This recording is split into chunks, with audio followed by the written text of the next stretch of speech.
This is the Washington Times front page for Tuesday, December 5th, 2023. Thanks for joining us. I'm George Gerbo. A series of escalating clashes between U.S. troops and Houthi rebel forces has added even more fuel to a powder keg in the Middle East. Ben Wolfgang reports the latest in a string of confrontations came Sunday when a U.S. Navy destroyer and 3 commercial ships came under missile and drone fire from the Houthis. The USS Carney shot down multiple Houthi drones. The militant group controls much of northern Yemen and has launched several attempted strikes on U.S. and Israeli assets in recent weeks. Analysts warn that the Iran-backed militant movement in Yemen is the most dangerous of adversaries, an unpredictable force with little to lose and no particular stake in stability in one of the world's most dangerous regions. The Biden administration is giving states and municipalities more flexibility to dole out money from a $100 billion pot of unspent pandemic relief through 2024.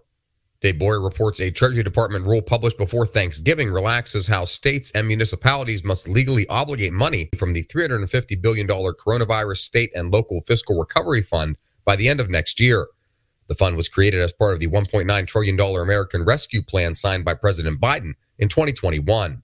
States and local governments have obligated only 56% of the total appropriation for the program.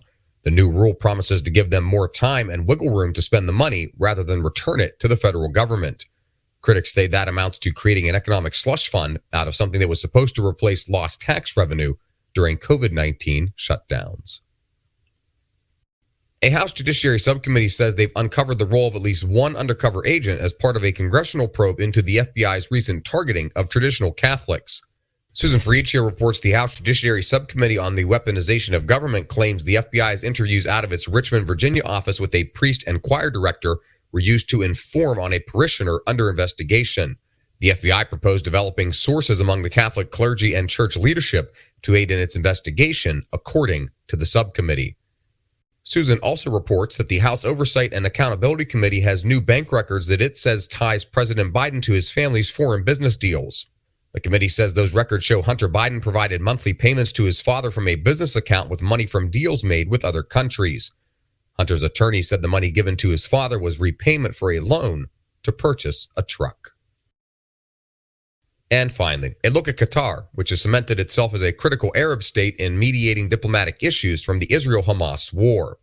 Qatar is playing an indispensable role in the hostage talks between Israel and Hamas, has financed much of the civilian infrastructure in the Gaza Strip, and hosts the Al Jazeera media network, which broadcasts in Arabic and English.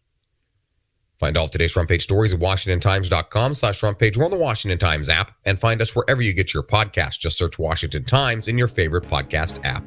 You can also follow us on social media at Wash Times for breaking news, sports, commentary, and more.